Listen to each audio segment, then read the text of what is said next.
Hello. Give me 1 second. Gotta mute myself. All right. Oh, hey, people are already telling me where they're from. That's great. Let's see here. So over it. Thank you for joining from Dallas. We got Thomas here from the UK. Oops, I clicked the wrong one. Here we go. Hello from Dallas. Hello from the UK. We got Joshua again from Huntsville, Alabama. Um, I've heard this episode before. He does, in fact, tell us what the weather is. It's very important to the story. That's funny. Made me laugh. Okay, so gonna try something here. We have a bit of a long intro today because I haven't been doing something that I would like to do every episode. I'll explain it in a second, but let's start things off properly. Welcome to Dragnet from OTRGold.com. I'm your host, Austin Bach, and today we're listening to episode 6 of Dragnet titled The Red Light Bandit. If this is your first stream, we're here every Monday, Wednesday, and Friday listening to Dragnet until we've listened to all 310 episodes currently available. Moving forward, I plan to start these at 9 a.m. Pacific time. If you missed any of our previous live streams, you're not too far behind if you want to listen to everything and catch up. We've only played 5 episodes. You can go and there should be a link to a playlist in the description. It should be there right now. If not, I'll make sure it's there when this thing goes live later. Or when the replay goes live. We're live right now. And then as a reminder to those who haven't already subscribed, we're doing this giveaway of these radios. Let me turn this other one on real quick so you can see. These little radios, the Bluetooth radios, they look nice on your desk. When we hit 500 subscribers on the OTR Gold channel, please, I will pick one lucky subscriber and I'll send them this, whichever one that they want. And then we'll give away the other one when we hit 1,000. So please go subscribe if you haven't done it already, and be sure to click the notification bell so you get notified on your phone when we go live. We should be going at a consistent time now, but in case something changes or something comes up and I need to reschedule at the last minute, by clicking that bell, you'll get notified when we go live. Someone asked last time as well if they can purchase these radios. These radios, the 2 that I'm holding in my hand, I'm only going to give away. I'm not going to sell these, but I found these on Amazon, and I put an affiliate link in the description too if you want to pick one up yourself. If you just can't wait and want one right now, you can check it out. There, as I said the first time I brought these up, the treble is nice, but there's really no bass, so just buyer beware. But it's still fun to listen to. And then I found when I'm not listening to music through them, but like voice or like radio, in this case, old time radio, it sounds good. It's fun listening experience. So I'm gonna go check that out if you want that. Today's episode originally aired on Thursday, July 14th, 1949. So this is where we're going to take a little bit of time here because my goal, I've done it on some of my previous videos, but I like to know what was happening in the world at around the time that these episodes were broadcast. It just helps me kind of transport back to that time.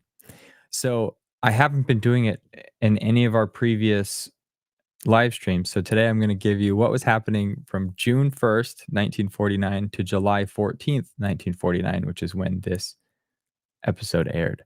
So there's quite a bit here. I'm going to read fast.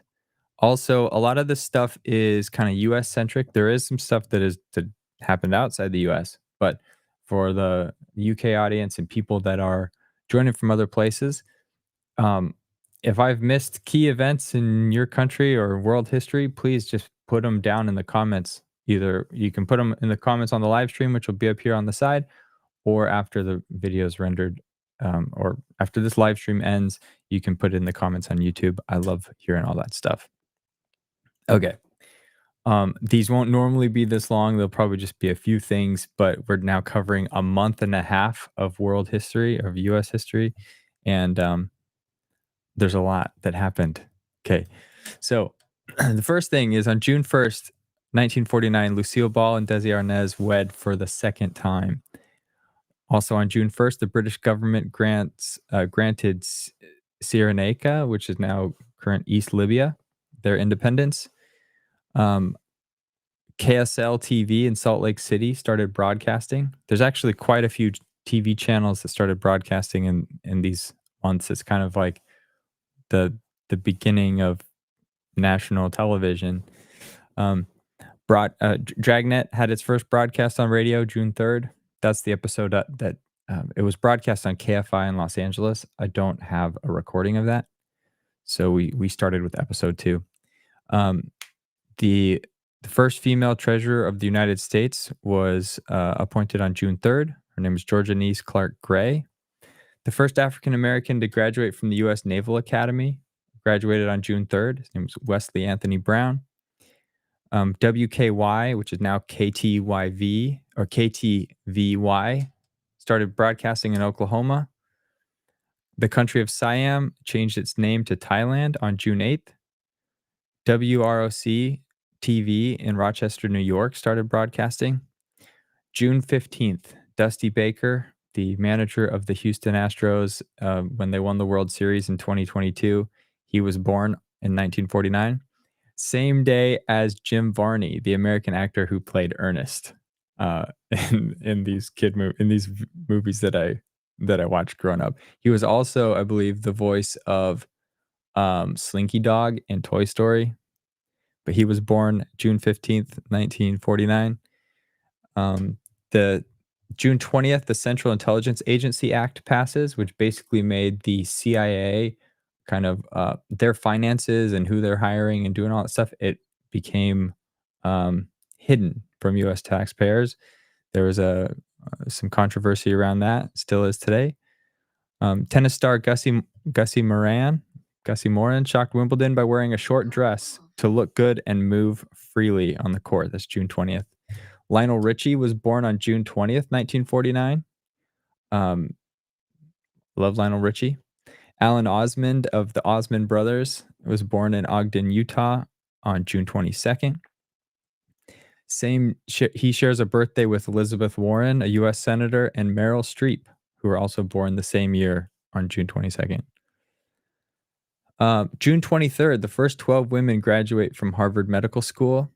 June 24th, Hopalong Cassidy becomes the first network Western on NBC. June 25th, Long-Haired Hare is an animated short featuring Bugs Bunny. It was released in theaters. Vera Wang was born, an American fashion designer, was born in New York City on June 27th. U.S. troops withdrew from Korea after World War II on June 29th, 1949.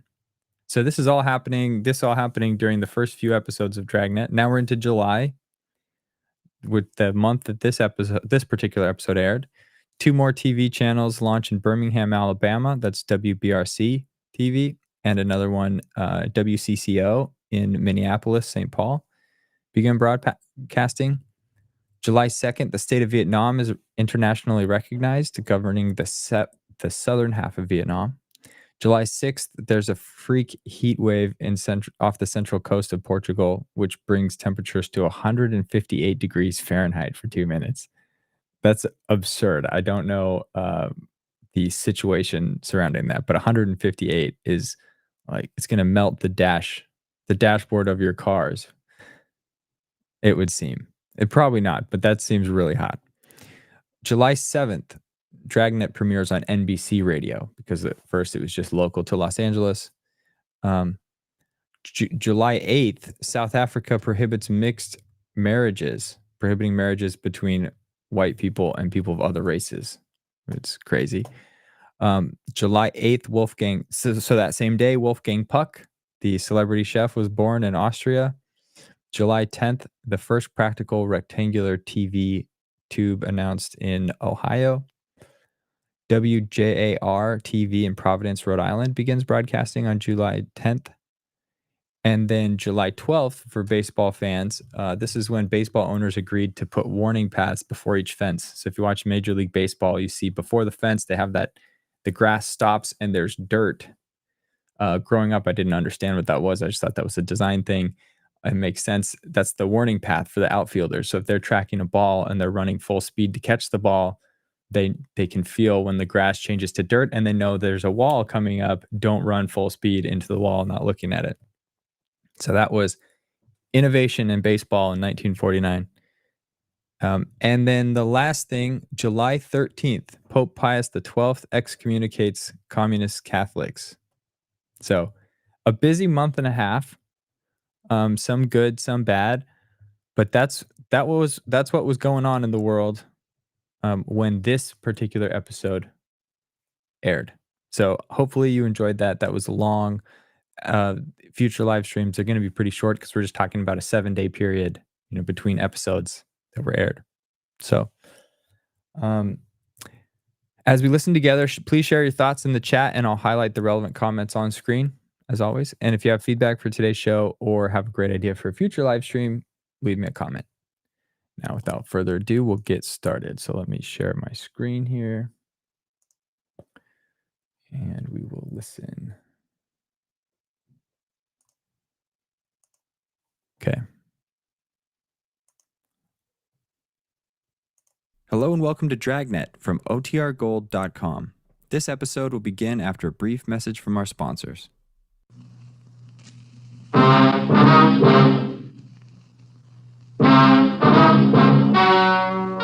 Ladies and gentlemen, the story you are about to hear is true.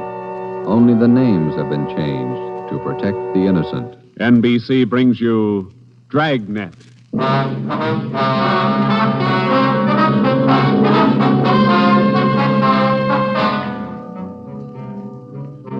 You're a detective sergeant. You're assigned to robbery detail. A ruthless fiend roams the streets of your city masquerading as a police officer. For months, helpless citizens have been robbed, beaten senseless, and kidnapped. The criminal is a twisted genius, vicious, cunning. Your job is to get him. Dragnet, the documented drama of an actual crime, investigated and solved by the men who unrelentingly stand watch on the security of your home, your family, and your life. For the next 30 minutes, in cooperation with the Los Angeles Police Department, you will travel step by step on the side of the law through an actual case from official police files, from beginning to end, from crime to punishment. Dragnet is the story of your police force in action. It was Wednesday, June 4th. It was warm in Los Angeles. We were working the night watch out of robbery detail. My partner's Ben Romero. The boss is Ed Backstrand, chief of detectives. My name's Friday. I was on my way back from communications, and it was 11:13 p.m. when I got to room 27A. Robbery detail. Oh, hi, Joe. Hi, Ben. Did you get that message to call home? Yeah, bad news. What's the matter? That doggone kid of mine, chicken pox. Oh, again? Last year it was the mumps. Year before that, the measles. Every time I get set for a vacation, he decides to catch some. Well, forget it, Ben. Think what a comfort he's going to be in your old age. Go ahead, laugh. You'll find out. Yeah. How are you, Friday? Romero? Fine. What can we do for you? You don't look like you remember me. Oh, no, wait a minute. Name's Savage, isn't it? George? It's Johnny, Sergeant. Johnny Savage. You remember now? Oh, sure. Those liquor store robberies out in the Wilshire district. About 6-7 years ago, wasn't it? 10 years, Romero. You ought to remember that. You were at the trial. We testify in court every week. 10 years is a long time. It's longer in the state pen. It's a lot longer. Yeah, you cried a little at that trial, didn't you, Savage? You said we beat that confession out of you. Yeah, that's why I figured I'd drop in for a little visit. Kind of apologize to you fellas. You gave me a square deal. I guess I kind of lost my head. I figured I'd apologize. Oh, that's all right, Savage. When'd you get out? A couple of weeks ago. I did it the hard way. Served 10 flat. I don't know my day. You find a job yet? Yeah, Friday. I'm working nights. What kind of a job? Laborer in a warehouse, south end of town. Good. You decided to level? 10 years in prison's a long time. You learn a lot of things. Nights are long, you think a lot. You get things straightened out. I hope you mean that. Sure, I mean it, Friday. I've got everything straightened out. I know who my friends are, and I know who to watch out for.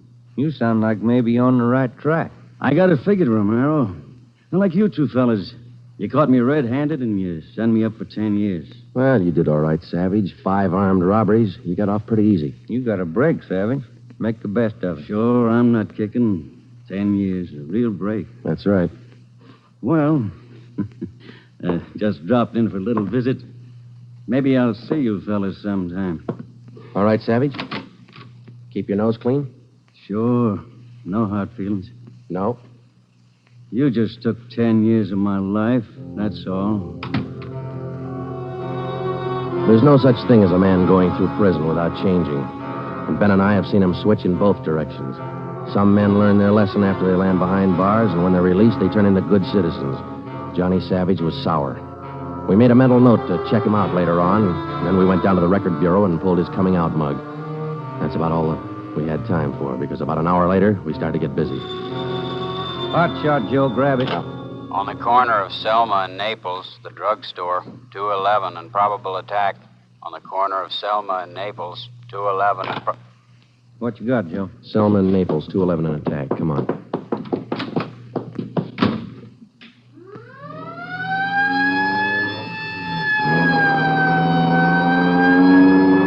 Here we are, Joe. Over there on the far corner. Yeah. All right. Come on.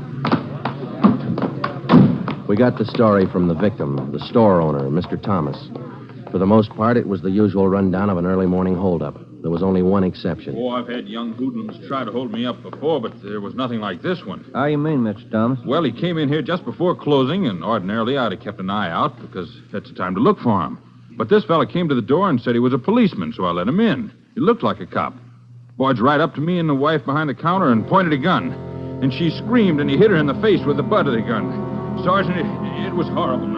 That's the way it started, and that's the way it kept going. Because most of the victims and most people don't realize that as a citizen, they have the right to check on police officers' identification when in doubt. After we got the story from Mr. Thomas and checked the store in the neighborhood, Ben and I headed back for the office. Attention, all units. At the end of North Baxter Road near Hillcrest, victim of 211 and slugging. Cars 71 and 72 take the call, code 3. Attention, all That's units. 4 blocks away from the last one. Let's roll on it, huh, Ben? Right, I'll hit the siren. You get the light. By the time Ben and I got up to the end of North Baxter, the men from car 71 were already there. The victim was telling his story. His face looked like it had been through a meat grinder. We're just shifting the car into second to make the hill when I hear this siren behind me, and I see this red light flashing in the side view mirror. Well, naturally, I pulled over to the curb, and I was just reaching for my driver's license when the cop runs up, yanks me out of the car, and starts clubbing me in the face with the butt of his gun. Did you get a look at him? Think you can describe him? No, I'm afraid not. He swung me around and kept me staring into that red light on his car all the time he was beating me. After a while, everything just went black. When I woke up, my wallet was gone, all my money's... 45 minutes later, Ben and I were interviewing the third victim, a young housewife out in the Wilshire district. Same trademark. I tried to tell him, Sergeant. I tried to tell him I didn't have any money, but he wouldn't listen. He kept holding me by the throat, beating me with his fist like he enjoyed it. Beating me. Yeah, all right, Mrs. Jameson. Could you tell us how he got in the house? He came in the front door and rang the bell. I opened the door, but I left the burglar chain on. He said he was a policeman. So when he demanded I open the door all the way, I did. Then he grabbed me. And you can't describe the man for us, Miss Jameson? He was tall, and he had dark hair and big hands. That's all. It was like a nightmare. A horrible nightmare.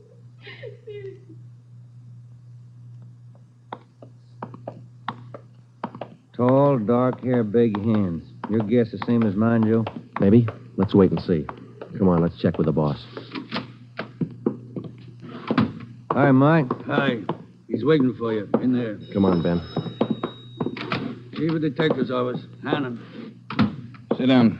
Yeah, Skipper. All right, you two, let's have it. The guy with the red light? Yes, the guy with the red light posing as a policeman. Why hasn't he been picked up? You know as much about it as we do, Ed. We got our first call around midnight. He knocked over a drugstore out on Selma. He hasn't stopped working since. Didn't you get any definite lead on him? No description, no license number? Nothing. He's tall, big hands, dark hair, that's all. Fine. Either of you got any ideas? Could be anybody, Skipper, with that description. You're sure it wasn't anybody on the force? We sent all the victims down to personnel. Lowry showed him the mug book of all police officers. Wasn't one of our men. Works fast. Drugstore, a motorist, a pedestrian, a housewife out in the Wilshire district. Went right in the house after her. 4 of them, right in a row. 5. Huh? There's a 20-year-old kid in the next room. Came in just before you got here. A couple of hours ago, he was sitting in a car with his girl up in Mulholland Drive.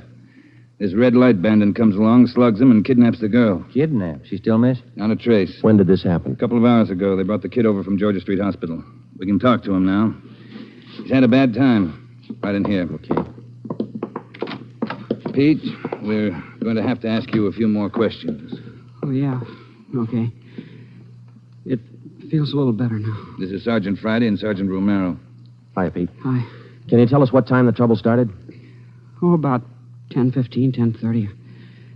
Sally and I were sitting in the car talking about where we were going on our honeymoon. We're going to be married next month. And then this car pulls up behind us and starts flashing a red spotlight on us, and a guy runs over and pulls open the door. He said he was a cop. Did you get a good look at his car, Pete? I think it was a black sedan. Did you get a look at the man, Pete? No, I didn't. It was pretty dark, and he kept me staring into that red spotlight. It all happened so fast. Then he started slugging me, and I went down. What happened then? Well, the next thing I knew, Sally was screaming. He had one hand on her throat, and he had her backed up against the side of the car. He was beating her with the other hand. Some kind of a short billy club. Well, I got up and I started for him, and he slugged me again. When I came to, Sally was gone. Anybody check the area up there, Ed? Yeah, Davis and Griffin. Didn't find a thing. Oh, Sergeant, you gotta find her. You got to. I wouldn't know what to tell her folks. I wouldn't know what to say. That's all right, Pete. We'll find her. You take it easy. Got a hot shot, Ed, up in Summit Road near Westmore. A woman, unconscious. Ambulance follow-up. Possible dead body. All right, Hannon. Look after Pete here. Friday, Romero, let's go. Up ahead, Romero, to the right. Okay, Skipper. Yeah, there's the ambulance and the cruiser car. Sure a lonely-looking spot. All right, come on. Hiya, Doc. What'd you find? Hiya, fellas. Right over here. Just gonna take her in. Where'd you find her? Over there, by the side of the road. Somebody driving by saw her. They called us. Any identification? This bracelet on her wrist. To my dearest Sally from Pete. December 25th, 1947. That's a girl, all right. What are the chances, Doc? I wouldn't bet on them. Pretty bad shape. Well, have you seen enough? Yeah. Friday, Romero, call the crime lab and check the area for footprints and tire tracks. I'll ride back in the ambulance with the girl. If she regains consciousness, I want to talk to her. All right? Okay, Ed. I'll meet you in the office by 8:30. We're working straight through till we get this guy. See you at the office, Skipper.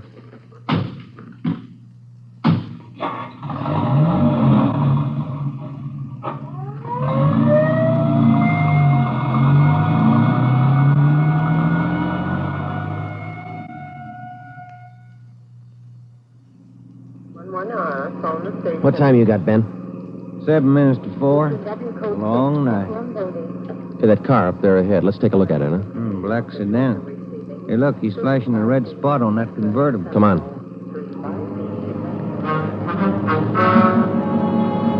He sees us, Joe. He's pulling away. Get that gas pedal down to the floor. Already there.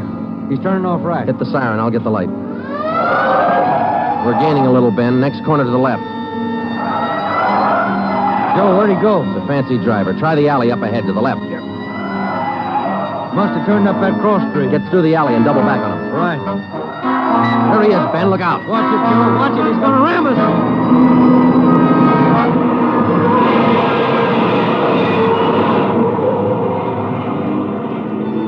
We got hit just in front of the rear bumper. Our car was forced into the curbing and it turned over. He was real lucky. He kept right on going. But this time, Ben and I were sharing the luck. All we got out of it was a couple of nasty cracks in the head and a few bruises, but it was enough to keep us in a hospital under observation for a day. By this time, Ed Backstrand was fuming. So were the newspapers. During the day we spent in the hospital, the red light bandit went on a real blitz. He pulled 6 more jobs, 1 liquor store, 2 residential holdups, and 3 car robberies. 5 of the 6 victims were slugged and beaten. Davis and Griffin had taken over for Ben and me, and by the time we got back on the job, they'd built up a lead for us. We've been working with Wilkerson up in auto theft, Joe. He's used 4 stolen cars already. We got the makes and numbers on each one of them. How about the dark sedan he was driving when he rammed us? The boys picked it up this morning out on Sepulveda. We're checking it for prints now. Oh, that's fine, Dave. You got any description on the guy yet? No luck there, Joe. He works too fast. Nothing at all? The same as you had. Tall, black hair, big hands. Loves to use them. Friday, Romero, got a minute? Okay, Skipper. Check you later, Hyundai. Sure thing, boys. Sit down. How do you feel? Pretty fair, Ed. A little stiff here and there. All right, did Davis fill you in? Up to date. Okay, I just called the doctor who's handling Sally Wilder, Pete's girlfriend, you remember? Oh, yeah. She's been in pretty bad shape since we found her up there on Summit Road. This morning she took a turn for the better. She's conscious, and her doctor thinks she might be able to talk to us a little bit. Good. When? About an hour. I cleared it with the doctor and with her family. You'll only be able to stay a couple of minutes, so make the most of them. That's all. All right, Ed. We'll check with you later. Say, Joe, Ben, here's some mail came for you fellas while you were gone. Oh, thank you, Mike. We're going over to the county hospital. We ought to be back in a couple hours. Okay. Say, there's been a couple of phone calls, too. Yeah, anything important? I don't think so. The guy just called to say hello. Said his name was Johnny Savage. He just called to say hello. I presume you men are aware of the girl's critical condition. Yeah, that's right, Dr. Froman. We saw her before she was taken here at the hospital. Ah, yes. You understand, of course, that you'll be able to see her for only a few minutes, and please try your best not to excite her, huh? Right, Doctor.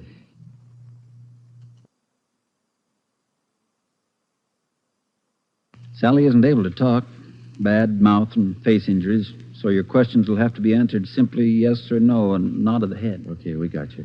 We only have a few questions, and we want to know if she can identify the man who beat her from these pictures we've got here. All right, Sergeant. This way, please. Thank you.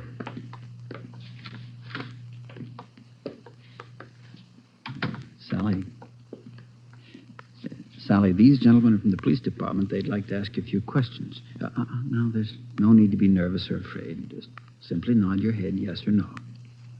Oh, that's fine. All right, Sergeant. Sally, did you see the man who attacked you? Yes. She says yes. Did you get a good look at his face? You did. All right, Sally, now you can answer these 3 together, just yes or no. Was he tall? Did he have dark hair? Did he have large hands? He did. Ben. All right, yeah, Jim. Hand me the folder. Yeah. Here you are. Thanks. Now, there's just one more thing, Sally. I'm going to show you some pictures now. Take all the time you want before you make up your mind about each one. If you recognize any one of these men as the person who attacked you, just nod your head, all right? Oh, that's fine. Good. Here's the first one. No? All right. Here's the next one. No. How about this one? No? All right. Here's another. Do you recognize him?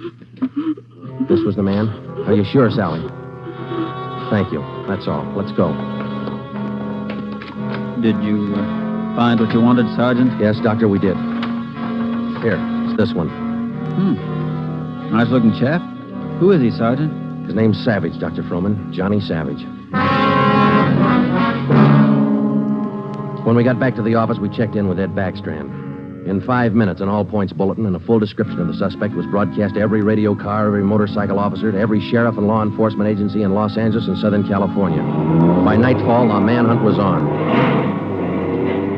More than a dozen extra patrol units were called in for duty that night, and when they pulled out of the police garage, the name, the picture, and the full description of Johnny Savage was in the possession of every officer.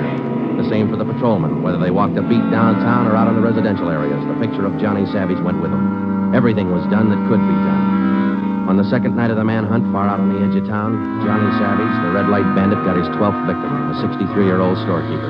Attention, all units. 939 Markham Street, near Clark. 211 and slugging, code 3, ambulance dispatched. All units, 939 Markham Street, near Clark.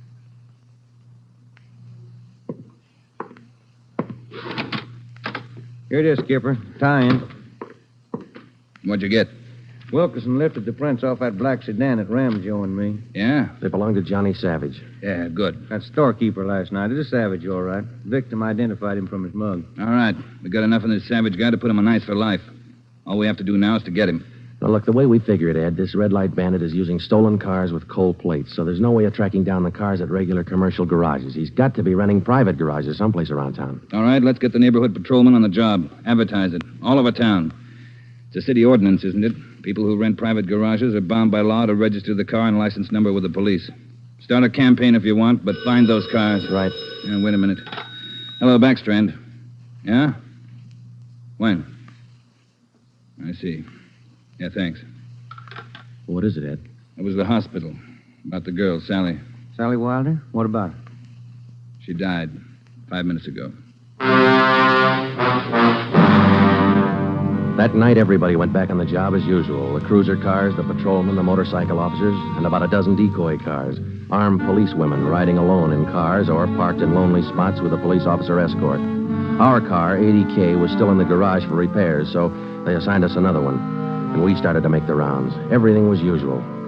Except one thing. We weren't tracking down just a thief anymore or a sadist who liked to beat people's faces in. We were out to get a murderer. It was a perfect night for the suspect. Dark, no moon. I gave Ben 2-to-1 odds, and I put up $5 that we'd get Savage that night. I lost the $5. We cruised until 7 the next morning, but there wasn't even a nibble.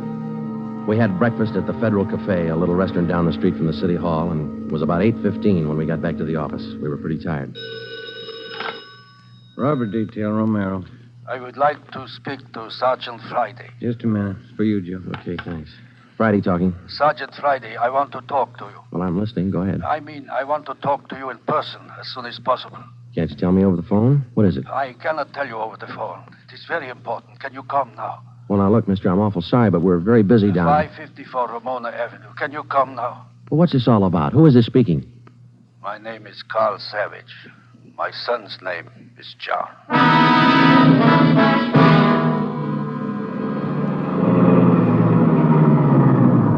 Here it is, Joe. Neat-looking little place. Yeah.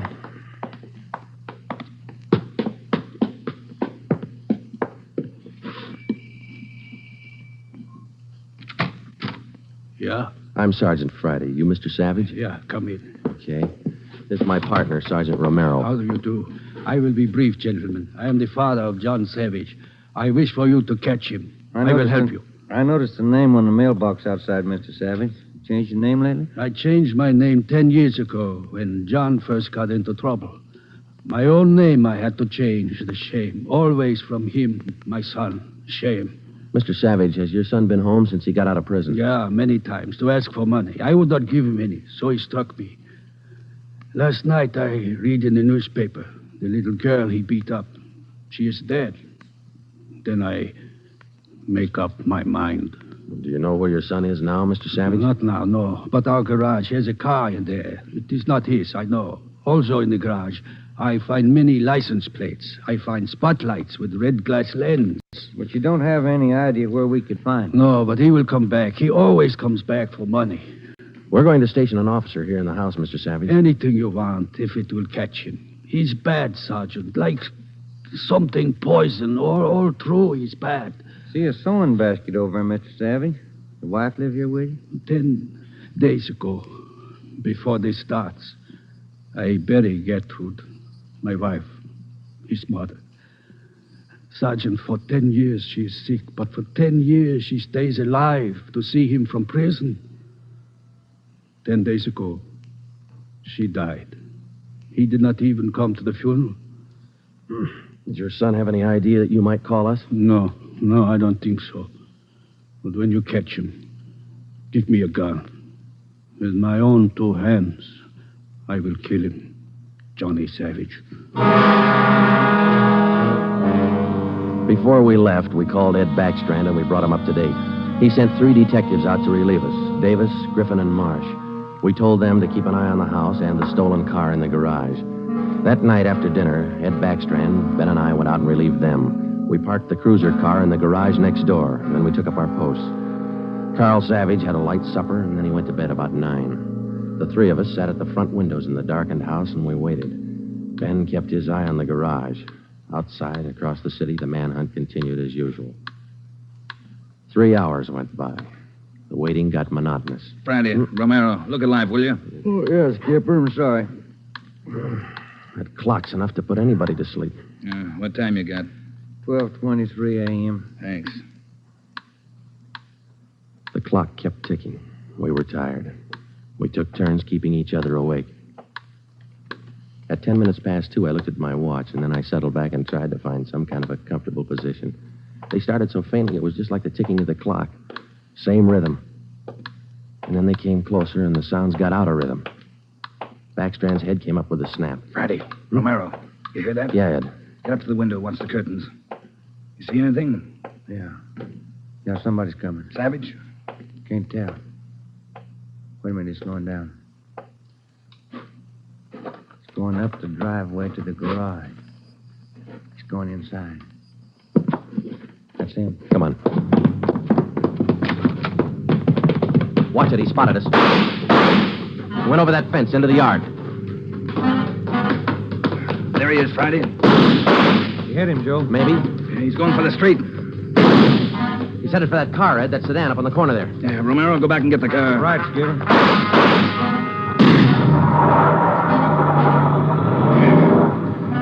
Must have parked up the block before he came around. Where's Romero? I don't know. Oh, here he comes now. All right, let's go.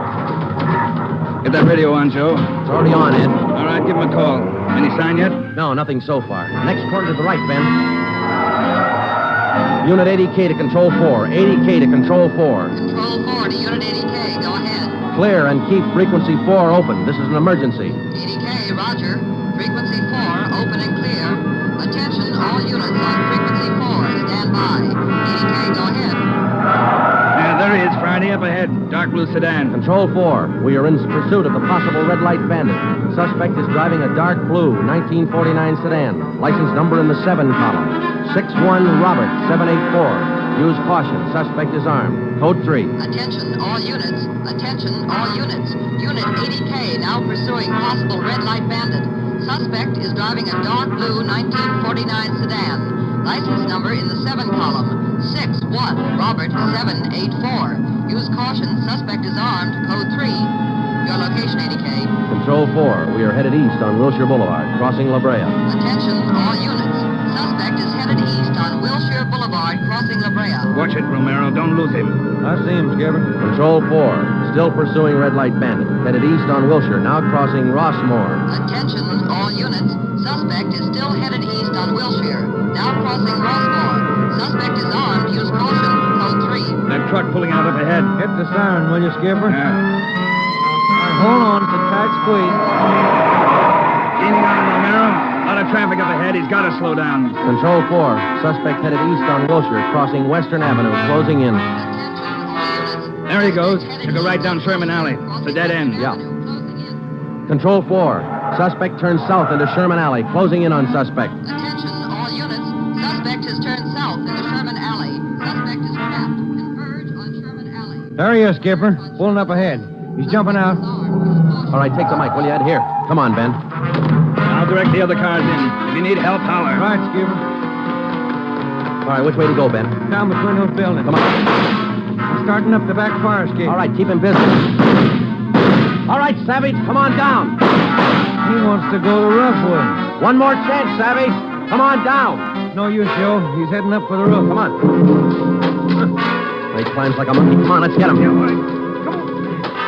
Here, I'll give you a hand. Here's the roof. All right, where'd he go? I don't know. Let's spread out. All right, Savage, you're through.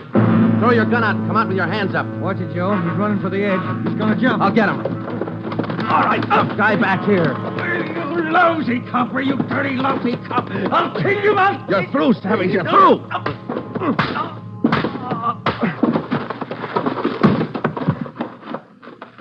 Good, Joe. Yeah. Throw the cuffs on, will you? Yeah, you just betcha.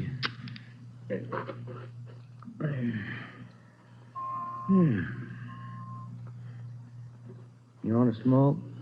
Yeah, I could sure use one. Thanks. Quiet up here. Yeah. I was just thinking. Well? Carl Savage, this guy's father. Mm-hmm. What about him? Nothing. What would you do, Ben, if your son was a murderer?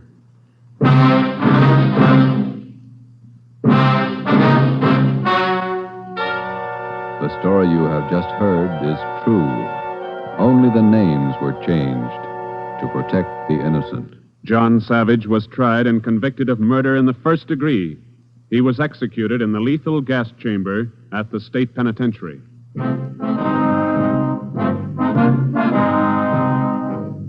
You have just heard the sixth in a new series of authentic cases from official files. Technical advice for Dragnet is furnished by the Los Angeles Police Department. Tonight's program is dedicated to Patrol Officer Robert Steele of the Montana State Highway Patrol, who on the morning of November 2nd, 1947, gave his life so that yours might be more secure.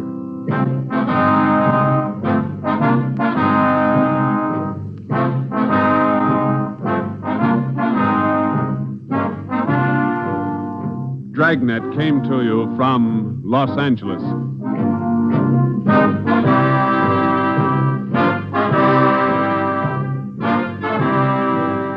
This is NBC, the national broadcasting company.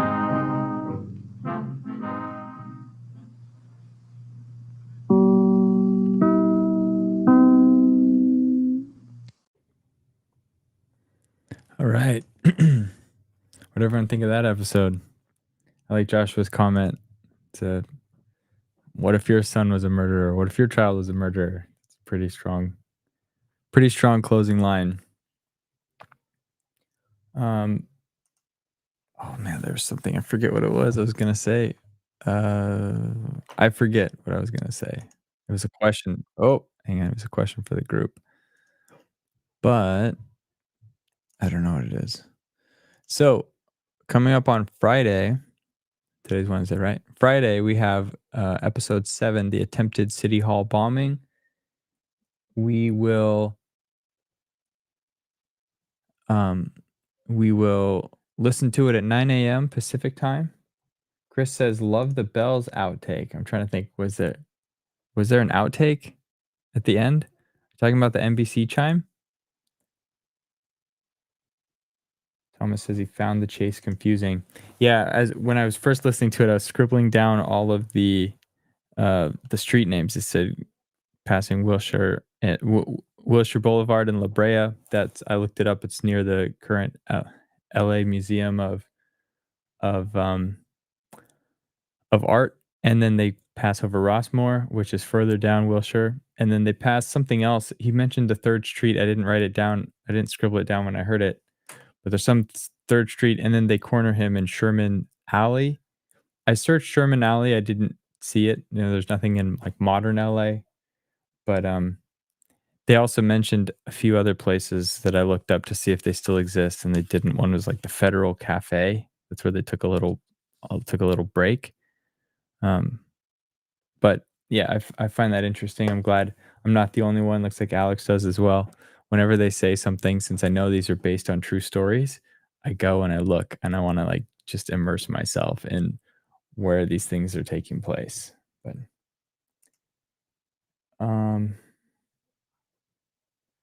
cool. So thank you all for being here. We got 10 subscribers. I think this is a high. 10 concurrent viewers. This is a high for this channel when it's just on OTR Gold. So good to see our numbers increasing. Please invite your friends, leave a comment, share with fellow old time radio fans. And I really do enjoy the conversation that happens on the side during these things. I learn so much. I hope you do as well. And hope to see you on Friday.